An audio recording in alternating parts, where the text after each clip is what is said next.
On a frozen Montana highway, an ex-Navy SEAL hit the brakes so hard his canine lurched forward because in the blizzard, he saw something no man should ever witness. A widow clutching a baby to her chest. Children stumbling behind her, wrapped in thin layers that did nothing against the storm.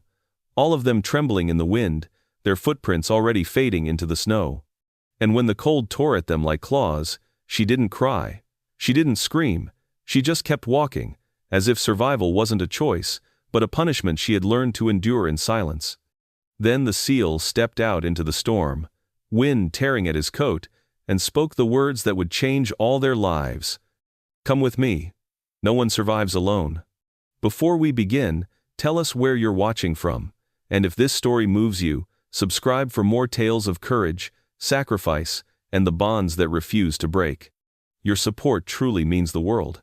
The ranch welcomed them back in a soft hush of snow and timber crackle. Work began almost instantly, not because it was required, but because new beginnings demand movement. Ethan built a new room onto the cabin, his strong arms lifting beams with practiced precision. He repaired the sagging roof, replaced old boards, and reinforced the fence line that bordered the property.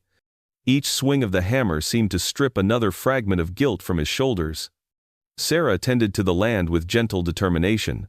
She planted wildflower seeds along the front porch, blue flax and prairie coneflower, saying the earth deserved color after so much winter. She stitched quilts from scraps of fabric, humming lullabies with notes that warmed even the coldest mornings. She knelt in the soil with her daughters, teaching them how to tuck young roots into the ground with care. The children's laughter began to stretch across the yard like sunlight. They chased Ranger near the woodpile, helped Ethan carry nails, and collected stones to border the new flower beds. The cabin no longer felt like a waypoint, it felt like a home with foundations deeper than the frost. One evening, when the sky burned orange behind the hills, Sarah stepped onto the porch and watched Ethan secure the final plank of the new room. He straightened, wiped sweat from his brow with the back of his hand, and looked toward her. There was understanding between them, gratitude, a cautious hope. Two lives once shattered were being carefully fitted back together, piece by piece, day by day. And for the first time since the storm, the future no longer felt like something to fear. The cabin settled into a fragile warmth, the kind that came slowly, like a fire learning to breathe. Snow tapped against the window panes in restless bursts, but inside the air held the trembling stillness of people who hadn't felt safe in far too long. The children huddled under thick blankets borrowed from an old cedar trunk, their cheeks no longer the alarming shade of blue they'd worn on the roadside. Even Ranger, Ethan's 4-year-old sable German shepherd, stretched out near the hearth with a quiet vigilance, his amber eyes tracking every shift in the room. The woman sat closest to the fire, her posture straight despite exhaustion. Her long black hair clung to her shoulders, damp from melted snow. The shawl she wore, a woven Lakota design in deep reds and charcoal tones, had dried stiff in the heat. Beneath it, her frame appeared slender but resolute, the kind of strength shaped not by choice, but by survival. When she finally spoke her name, Sarah Wyaka, her voice held the soft resonance of someone careful with speech, as though every word had to be weighed before leaving her lips. Her story unspooled slowly, not because she wanted to hide it, but because the memories cut deep. Her father had vanished on these Montana mountains 15 years earlier, leaving behind only unanswered prayers and a family that refused to mourn a man without a grave. With his absence, Sarah's world had weakened. Her mother, fearing for her daughter's future, agreed to marry her into another Lakota family, one with traditions as old as the land itself, but with expectations Sarah could never meet. Her husband, Tawan, had once been a man with broad shoulders and quiet pride, but whiskey turned that pride into obsession. He demanded a son. Each daughter's birth drove him deeper into bitterness, and his hands, once steady from working leather and carving bows, became instruments of rage. There were apologies at first, tearful promises and sober days. Then the apologies grew fewer, the bruises darker. Sarah didn't raise her voice as she spoke. That, Ethan realized, was part of what made the story hurt more.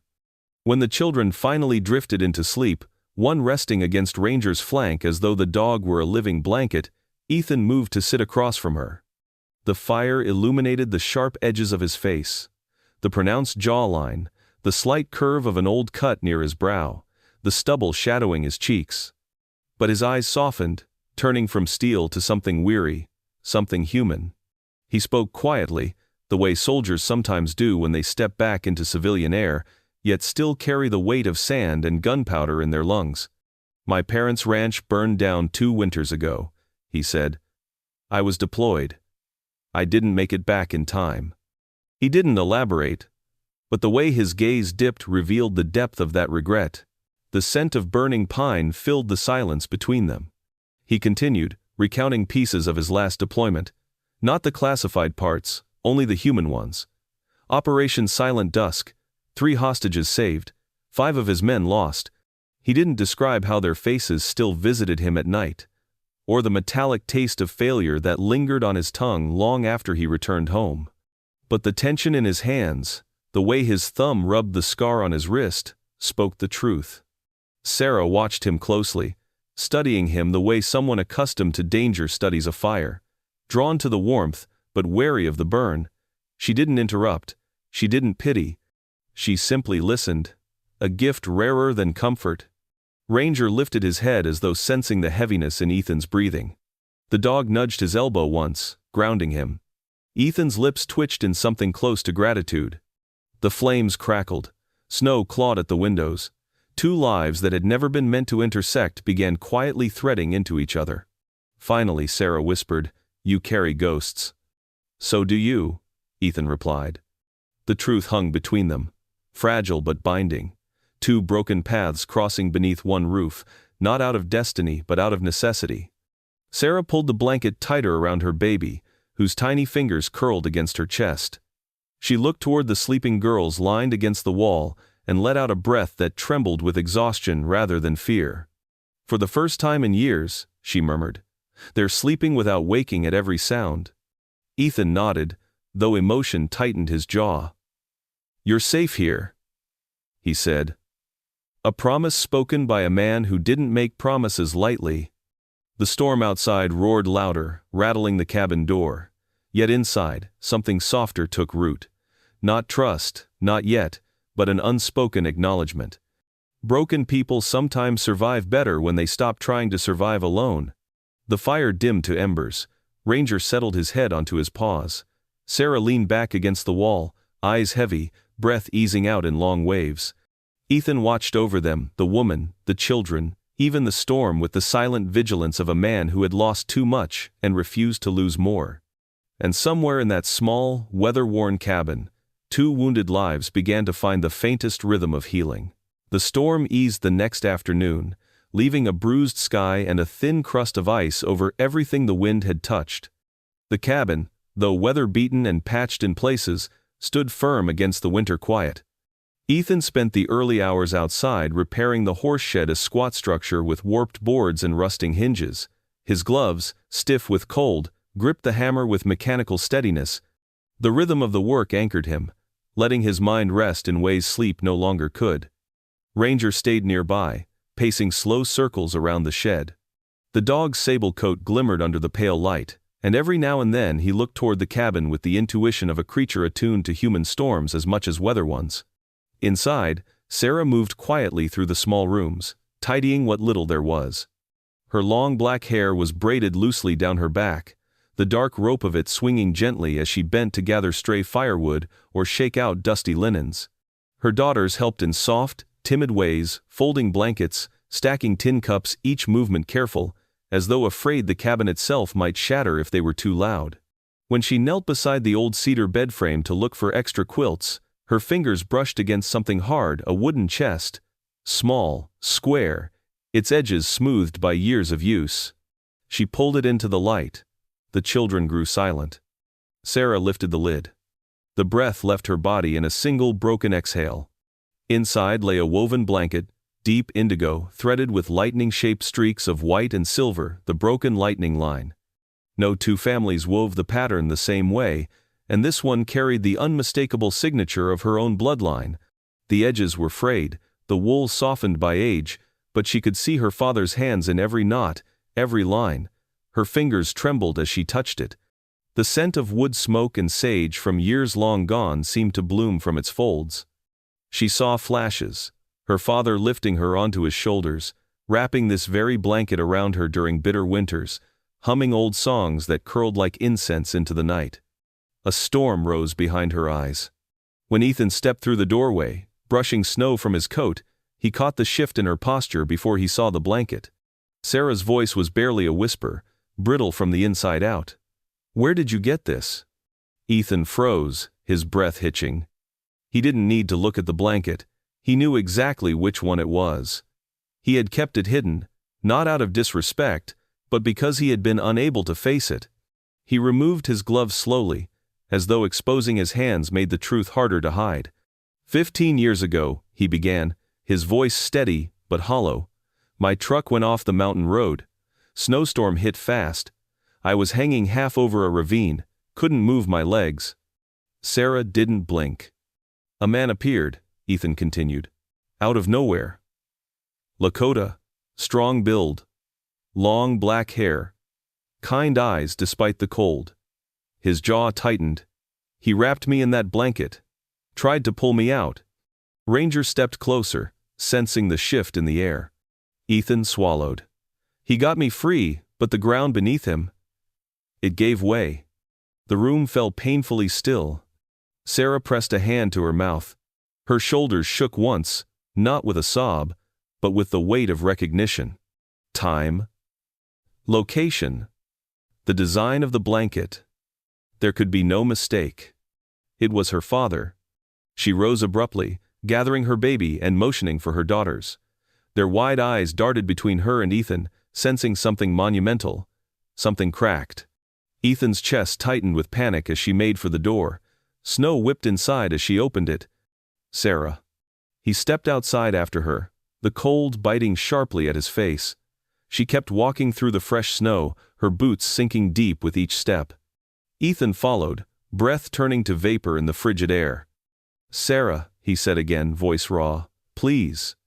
She turned only when her children stopped behind her, too tired to move farther.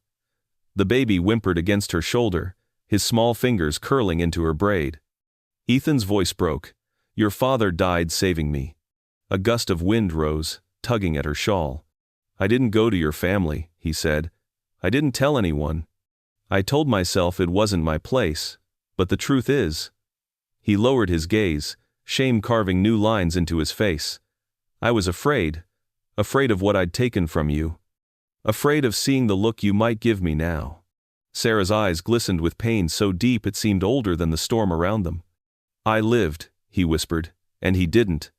And I've carried that with me every day. The children huddled closer to their mother, their breaths forming a fragile cloud between them. Sarah blinked hard, fighting tears. Her voice wavered. Do you know what it is? She said softly. To wait 15 years for someone who never came back. Ethan lifted his head. The answer was carved into the way he stood, shoulders slumped, unguarded. Yes, he said, more than you know. The wind softened as though listening. Sarah looked at her children tired, cold, shivering, then back at the cabin glowing faintly through the snow. Her grief didn't lessen, but something practical, maternal, rooted, rose above it. She drew a shaking breath. I'm not forgiving you, she said. Not tonight. Ethan nodded, accepting the wound fully. But the children, she whispered, need warmth and a roof and sleep. She turned toward the cabin. We go back. And with that, she stepped past him, her daughters following like a fragile procession, leaving Ethan standing in the snow, with his guilt laid bare under the gray Montana sky. The days that followed took on a rhythm built from quiet movements and cautious breaths. Snow lingered on the ground in soft drifts, turning the ranch into a landscape of pale, muffled stillness. Yet inside the small cabin, life began to re-emerge in slow, uncertain ways, as if warmth were something that had to be relearned. Ethan worked from dawn each morning, splitting logs behind the shed while steam rose from his breath in steady bursts. His strong shoulders and deliberate movements shaped by years of military discipline made the work look effortless, though every swing of the axe carried its own ghosts. His dark hair often fell forward when he bent to stack the chopped wood, the stray strands breaking the image of a man carved from iron. Ranger stayed close, the 4-year-old canine's attentive eyes following him with unwavering loyalty. Inside, Sarah found her own rhythm. Her tall, slender frame moved with a quiet grace as she taught her daughters how to fold blankets, prepare simple meals, and hum the old Lakota cradle songs at night. Her skin, warm copper beneath the firelight, seemed to regain its natural glow with each passing day. Sometimes she would gather a small bundle of dried sage, lighting it by the threshold. The smoke curled in soft spirals, rising gently as she whispered a prayer of gratitude to the spirits and to the father she had lost. Ethan didn't understand the rituals at first, but he stood respectfully, his deep-set eyes contemplative. He had lived a life governed by commands and protocols, where survival was forged through grit rather than faith. Watching Sarah perform these small acts rooted in heritage, grief, and strength shifted something inside him. Its softened edges hardened by war and regret. He began teaching the children small skills: how to stack kindling safely, how to read the wind before lighting a fire, how to stand behind him or Sarah if a strange vehicle ever approached. The oldest girl, with her straight black hair and protective posture, watched him carefully at first, but soon she mirrored his lessons to the younger ones, determined to play her part in keeping her family safe. 7 days passed like this, quiet, slow but not empty. Then the engines came. The children heard it first, a low mechanical growl in the distance, cutting through the winter air with unfamiliar sharpness. Ranger's ears snapped upright. Ethan looked up from repairing a loose shutter, his muscles tensing instinctively. A polished black truck rolled into the yard, splattering snow as it stopped. Behind it came a county sheriff's vehicle. The scene felt wrong instantly, too composed, too clean for the rugged drive leading to his isolated ranch. The door of the black truck opened, and Towan stepped out. He was tall, broad-shouldered, with a face that might have once been handsome but had long since been spoiled by resentment. His dark hair was tied loosely at the back, though several strands fell over a forehead creased by years of alcohol and anger.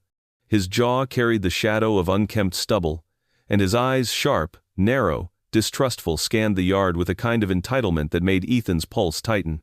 Behind him emerged Sheriff Cole Maddox, a man in his late 52s, stocky with a weather-beaten face and thinning gray hair.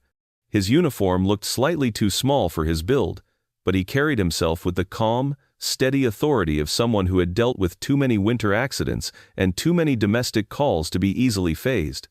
Towan's lips twisted into a smirk as soon as he spotted Sarah through the window. "Well," he called out loud and mocking, "look at this, my wife playing house with a soldier boy." Sarah stepped outside slowly, the baby held securely in her arms. Her daughters clustered behind her like frightened birds. The bruises on her wrists, faint greenish shadows, had begun to fade, but were still visible. Ethan moved to stand between her and Towan without saying a word. Ranger stood at his side, hackles slightly raised but posture controlled, waiting for a cue. Towan scoffed. "Thought you could run from me. Thought you could take my children." His voice was thick with indignation, but beneath it was something colder. Possession. Sheriff Maddox held up a hand. "Let's keep this civil, folks." He approached the cabin and surveyed the scene. Ethan standing firm, Sarah trembling but resolute, the children shrinking behind her, Ranger poised and ready. Maddox's eyes softened when they fell on the youngest girl, clinging to her mother's leg. Inside the cabin, Maddox asked a few questions, not loud ones, not prying ones, but careful, measured ones, and the room answered for Sarah long before she spoke. The way the children recoiled from Towan's voice, the bruising on Sarah's wrists, the fear flickering across her daughters' faces at the mention of going back. When Sarah finally described her escape, her voice low, steady, without embellishment, Maddox listened without interruption, his lined face shifting, tightening with an understanding earned through years of seeing too many women walk into the station with similar expressions. Maddox turned to Towan. "I'm opening a file for domestic abuse," he said. "You will appear in town court tomorrow morning." Towan's nostrils flared. "You can't keep my family from me." "They're not safe with you," Maddox replied simply. Ethan felt some of the tension leave his shoulders. Not victory, but the relief of seeing someone else finally witness what Sarah had endured for years. Towan glared at Ethan. "This isn't over." He jabbed a finger toward the children. "You're all coming home with me tomorrow." "No," Sarah said quietly. "We're not." The sheriff escorted Towan outside. The man climbed back into his truck, slamming the door so hard the sound echoed off the empty hills. Snow burst up beneath the tires as he sped away, leaving behind a trail of exhaust and ugly promises. Maddox lingered a moment longer. "I'll do everything I can," he told Sarah, his voice gentler now. "You and the kids deserve better." Then he tipped his hat, returned to his car, and drove off the property. Silence returned to the ranch. Heavy but no longer hopeless. Ethan looked at Sarah. She looked at him. And though neither spoke, something passed between them, a recognition that the world had finally witnessed the part of her story she'd never been able to speak out loud without consequence. Ranger nudged Ethan's leg, sensing the slow unwinding of tension. The storm was coming again tomorrow in a different form: papers, testimonies, decisions that could shape the rest of their lives. But for the moment, standing in the quiet yard, Sarah and her children remained exactly where they needed to be, under a roof that would not let them freeze, beside a man who would no longer let them face danger alone. The town hall of Carbon County was a modest brick building, trimmed with white paint that had begun to peel in the winter cold. Inside, the courtroom smelled faintly of pine polish and old paper, a scent that clung to the benches and the wooden rails like a memory. Morning light filtered through the tall windows, casting pale gold across the room. Sarah stood at the front, tall and composed, despite the tension that tightened her shoulders. Her long black hair was braided neatly down her back, and the copper hue of her skin appeared almost luminous under the soft light. She wore a simple dark dress borrowed from a neighborly woman Maddox had contacted. A gesture, the sheriff said, felt right for court. In her eyes lingered a mixture of sorrow and courage, like someone who had learned to walk through storms long before she ever fled one. Ethan sat a few rows behind her, his presence steady. His broad frame, square jaw, and calm expression brought a quiet gravity into the room. He wore a clean flannel shirt and worn jeans, his military straight posture betraying his nerves even when his face did not. Ranger lay at his feet, watchful, his sable coat gleaming in the slivers of sun. Though the dog wasn't officially permitted inside, Maddox had murmured to the bailiff, "He's part of the story," and no one argued. Judge Helen Rohr presided over the hearing.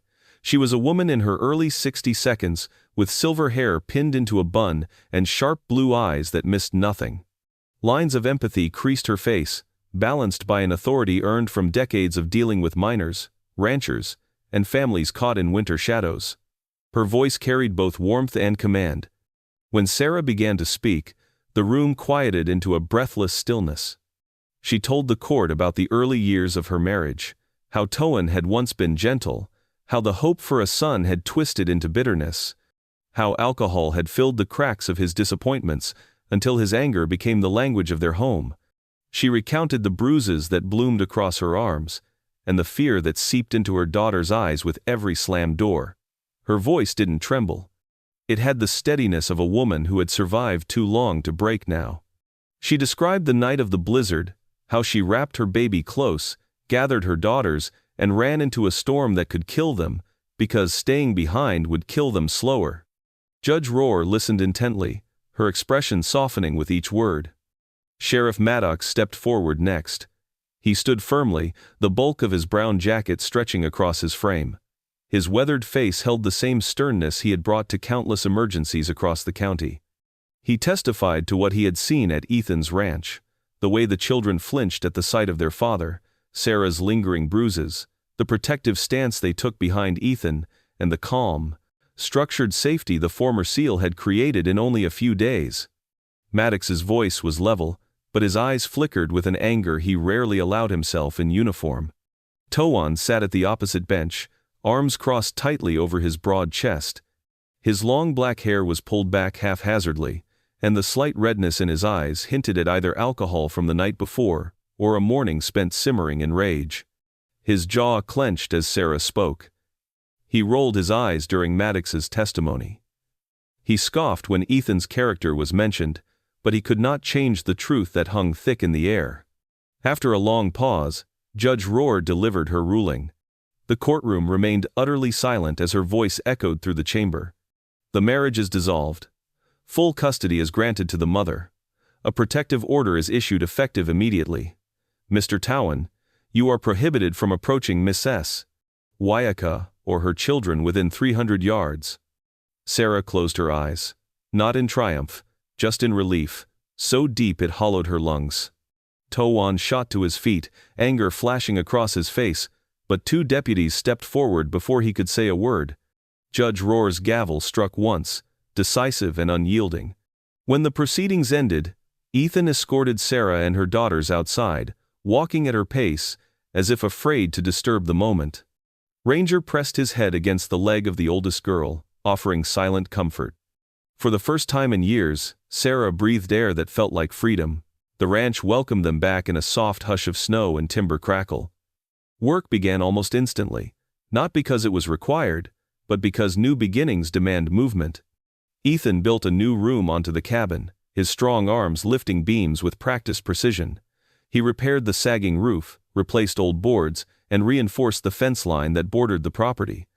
Each swing of the hammer seemed to strip another fragment of guilt from his shoulders. Sarah tended to the land with gentle determination. She planted wildflower seeds along the front porch, blue flax and prairie coneflower, saying the earth deserved color after so much winter. She stitched quilts from scraps of fabric, humming lullabies with notes that warmed even the coldest mornings. She knelt in the soil with her daughters, teaching them how to tuck young roots into the ground with care. The children's laughter began to stretch across the yard like sunlight. They chased Ranger near the woodpile, helped Ethan carry nails, and collected stones to border the new flower beds. The cabin no longer felt like a waypoint, it felt like a home with foundations deeper than the frost. One evening, when the sky burned orange behind the hills, Sarah stepped onto the porch and watched Ethan secure the final plank of the new room. He straightened, wiped sweat from his brow with the back of his hand, and looked toward her. There was understanding between them, gratitude, a cautious hope. Two lives once shattered were being carefully fitted back together, piece by piece, day by day. And for the first time since the storm, the future no longer felt like something to fear. Spring crept into Montana like a shy visitor, brushing the plains with hesitant strokes of green. Patches of snow lingered in the shaded places, but the air carried a softness that made even the wind sound less like warning and more like invitation. On one such morning, Ethan loaded the truck with blankets, a few gifts wrapped in plain brown paper, and enough food for the long drive. Ranger hopped into the back seat, tail sweeping in anticipation. Sarah stood on the porch in a long blue dress that brought out the rich copper in her skin. Her hair, black and shining, was braided with a single white bead her mother had given her years ago. The children clustered around her, each wearing small necklaces made from polished stones. There was nervous excitement in their eyes. They had never traveled far from home, and yet today they would return to a place that had once felt unsafe, but was now the doorway to their future. The drive onto the reservation wound through rolling hills and towering pines. The landscape grew familiar to Sarah in ways both tender and painful. When they pulled into the community area, a cluster of modest homes surrounding a larger communal lodge, her breath caught. Waiting on the steps was her mother, Mary Ann Wyaka, a woman in her late 50s with silver-streaked hair braided tightly, high cheekbones, and eyes that held the depth of old sorrow and unbroken strength. Her frame was sturdy, and although grief had carved delicate lines around her mouth, her posture carried the quiet resilience of someone who had endured more than most. When Sarah ran into her arms, Mary Ann held her daughter with both relief and heartbreak. She cupped the children's faces, murmuring their Lakota names, blessing each with a kiss to the forehead. Then she turned to Ethan. He removed his hat respectfully. "Ma'am," he said softly, his voice lower than usual, steeped in humility. Mary Ann studied him, her gaze sharp enough to find the truth beneath any man's words. She saw the muscle tension in his jaw, the weariness that clung like a shadow behind his calm eyes, the quiet discipline in his posture. A soldier, she understood immediately. A man carrying more weight than he allowed anyone to see. Without speaking, she motioned for him to follow her inside the lodge. The room felt warm and sacred. Woven blankets hung along the walls. Soft drumming played faintly from a distant speaker, and the air carried the faint aroma of sage. They sat facing one another. Sarah sat nearby, clutching the baby in her lap. Ethan rested his hands on his knees, ready to face the confession he had carried for 15 years. He began with the winter storm, the icy road, the moment the truck slid toward the ravine. He spoke of the Lakota man who came out of the white blur like a guardian, the hands that wrapped him in a blanket, the desperate pull to free him. His voice wavered when he described the moment the ground gave way beneath the man's feet.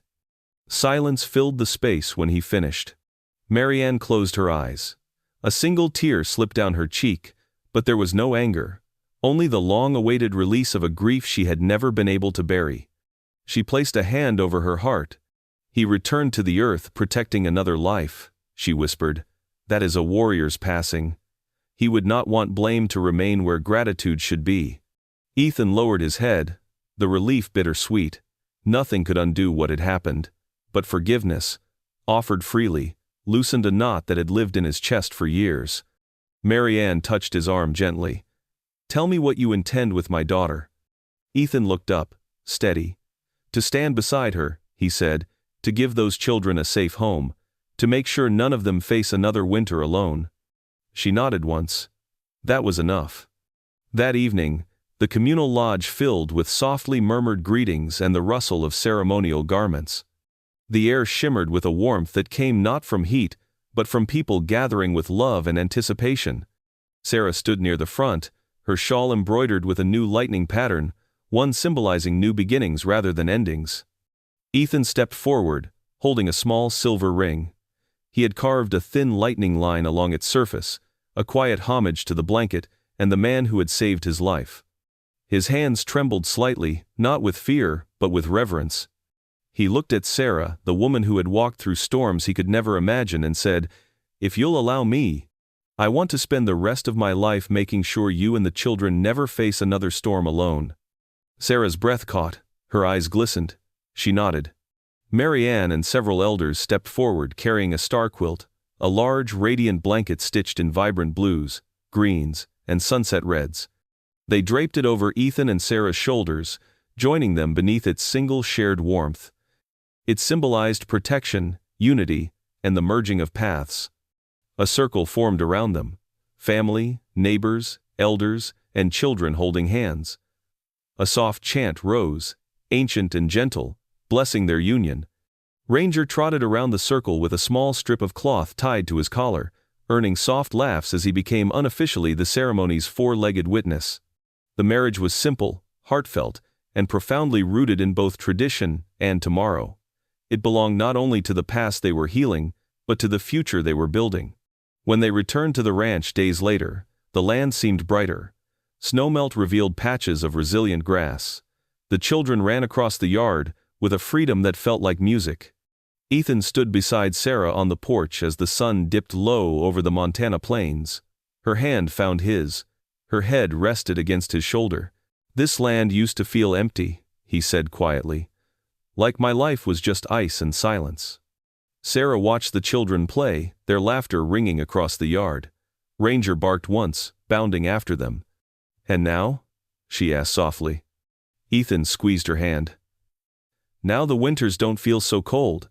Not with you beside me." She smiled, leaning into him, and together they watched their family new, imperfect, miraculous take root in a place that had once known only loss. In the fading light, the ranch breathed again. And for the first time in many years, so did they. Some people say miracles arrive with thunder or angels or signs written across the sky. But sometimes a miracle looks like a weary soldier stopping on a frozen highway. Sometimes it looks like a mother who refuses to give up even when the world tells her she should. And sometimes it looks like two broken lives finding each other at the exact moment God decides they've carried enough pain. Maybe that's the real lesson here. We don't always know why storms come. We don't always understand why we lose the people we love, or why the road becomes so hard that our knees nearly touch the ground. But God places people in our path at the right time and the right season to remind us that no winter lasts forever. If you're watching this tonight, and you feel like life has been cold for too long, hold on. Redemption doesn't always arrive loudly. Sometimes it walks toward you slowly, gently, like a hand reaching through the snow. And if this story touched your heart, please share it so someone else can feel a little less alone. Leave a comment. Tell us what part spoke to you most. And if you'd like more stories of hope, healing, and second chances, please subscribe and join our family here. May God bless you, keep you warm through every storm, and remind you in His perfect timing that none of us are meant to walk this life alone. Amen.